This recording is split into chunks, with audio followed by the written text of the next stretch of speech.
The Jaguars got their first win of the season, and then they get to celebrate on a plane going to London for the second European international game, third overall in the NFL season, as they will take on the Chicago Bears in this Week 6 international matchup. Bears coming off a dominant victory against the Carolina Panthers. It's going to be a lot of fun. These international games, these morning games are always fun to watch here. So Brian and I, we're going to break down the Jaguars-Bears London Week 6 game. We're going to talk about the match within the game that you need to watch, and at the very end of the video, provide our predictions. But before we get into that, we have a goal of trying to get to 100 new subscribers for these Week 6 prediction video series. We've been able to hit that goal these past couple of weeks thanks to all of our new members, so thank you. And if this is your first time here, or if you have not already, go ahead and hit that subscribe button, leave a like and a comment. Let us know who you think is going to win and why. So, Brian, Jags getting their first win of the season. There's now pretty sure no more winless teams in the league, which is always good. I hate when it's like 12 weeks in and you're like, oh, like, is this team going to do it? And you're like, I really don't want to see these teams go winless, because that sucks just for everybody. But on the flip side, though, too, Bears finally looked absolutely dominant. It was against the Panthers. A lot of teams have looked dominant against the Panthers, except for the Raiders.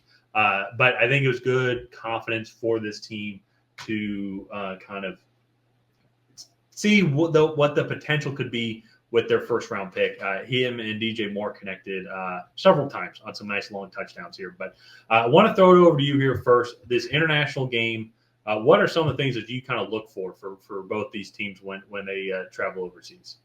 Yeah, I mean, these overseas games can be tough. The travel is very taxing on the teams. We've seen that just kind of like based off of the product that's on the field. Usually those games are lower scoring, sloppier play, more turnovers, like less efficient in the red zone. And so for me, one of the big things that I look for is just like how talented are these teams on paper.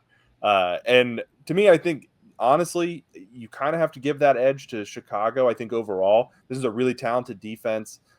They have a really good lineup on that side. They get run a good scheme. And then on the offensive side of the ball, I would say they have the better collection of receivers with DJ Moore, Rome Odunze, Keenan Allen, and then Cole Kmet, I would put in that also. Not that the Jaguars have a bad group of receivers. It's just I think that the Bears is probably a little bit better. And Trevor Lawrence is the better quarterback.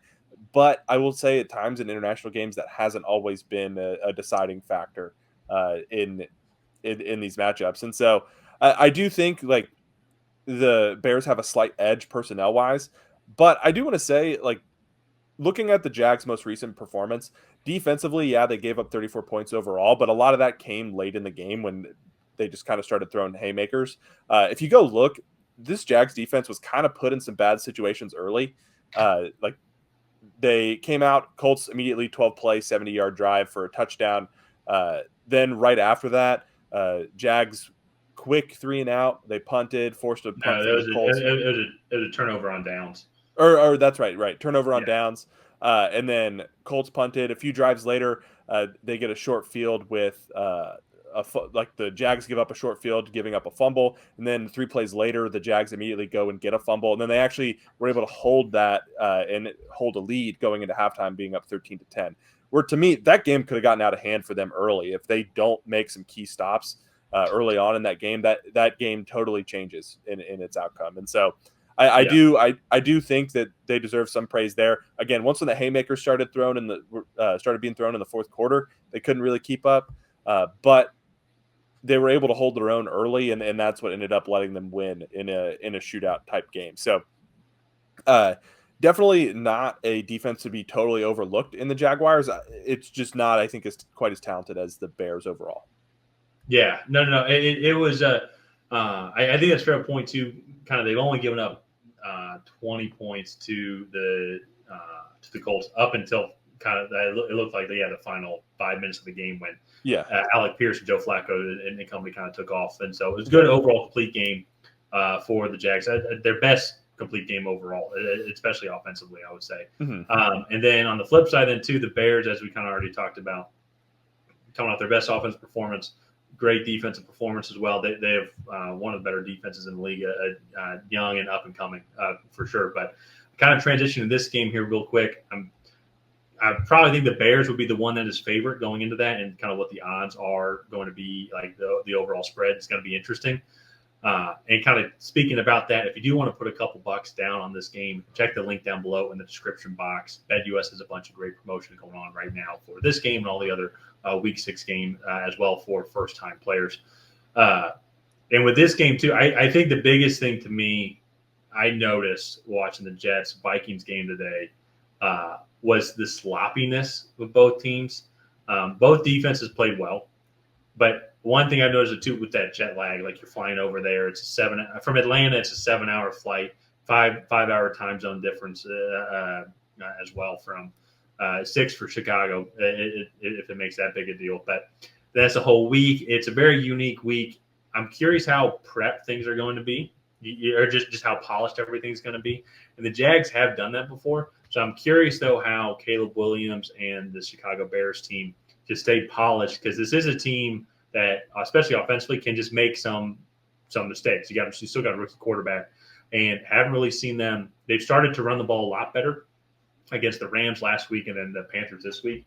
But to be fair, though, if I go look at the let me confirm. I want to make sure I confirm this well. The Los Angeles Rams have the worst run defense, and the Carolina Panthers have the 27th, the 26th ranked worst rushing defense. So I'm curious where if that's going to be a consistent trend. Well, the Jags, even though part of this the reason why they're 8th overall rushing defense is because they're 32nd in passing defense. So maybe there's some sway in that. But Jags do have a pretty solid defensive front led by Josh Allen, Trayvon Walker. Foye Oluokun have to see. I can't remember if he's on IR or not. I know he didn't play today, but see if he's back. If he's on IR, he obviously won't be back. I'll double check that here in a second. But can they just stay polished? Then on the flip side, too, for the Jags, it's the Bears are able to stay polished. Can this Jags defense contain Caleb Williams is getting more confidence, a Bears rushing offense that has now rushed for over 120 yards in the past 2 games. And DJ Moore seems to be picking up as well. Then you still Keenan Allen, Roma Dunze, Cole Kmet, still 4 really good weapons. How are they going to be able to stop those guys? Because in today's Colts matchup, yes, there were some haymakers thrown late, but Josh Downs was playing great. Alec Pierce had a great second half. You still have A.D. Mitchell and Michael Pittman that were there as well. So they have just as many weapons as the Bears are going to be able to provide. So how is this Jags defense going to be able to slow down this Bears offense if they're able to continue this confident trend? Yeah, and I think that's one of the big matchup for me is how do the Bears corners stack up against the Jacksonville receivers, and how do the Jacksonville corners stack up against the Bears receivers? And today we did see that Jacksonville's corners did struggle a little bit against a very talented group in Indianapolis, but Chicago also has a very talented group as well. And so that to me, I think is going to be really interesting kind of going forward. But let's get into our predictions here. I want to throw it over to you. Who are you picking in this matchup?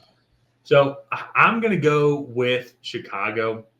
I think the Jags defense is just going to be too much of a liability. They're pretty banged up on that side of the ball in general.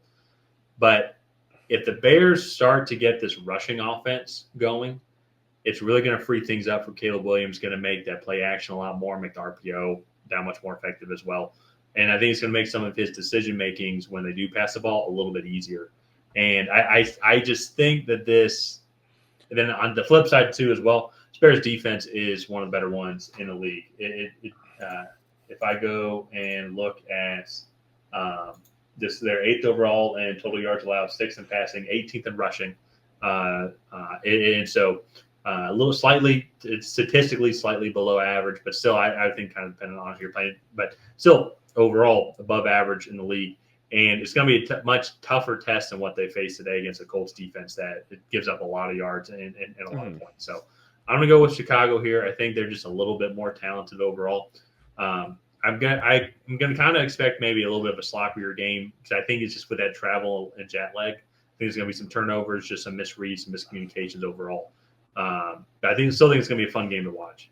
Yeah, I'm also going with Chicago. I kind of hinted to it, I think, in the beginning of I think they're the more talented team, and I usually tend to pick the team that I feel has more talent going into these Thursday night matchups, these international matchups, just because you don't have as much time to prepare. Things are like your routine is totally thrown out, and it just kind of becomes a simple thing of X's and O's and who has better players. And I just trust this Bears defense is going to travel a little bit better. I know the Jags have done this before and then gone on the international stage, Yeah. but all in all, I just think I trust Chicago a little bit more to be able to make plays, just man on man. Yeah, I agree with that. So let's go ahead and wrap it up here. If you guys have not already, please go ahead and like and subscribe. Leave a comment down below on who you think is going to come out ahead. Will it be the Chicago Bears? Will it be the Jacksonville Jaguars? And on that, we'll see you guys next time.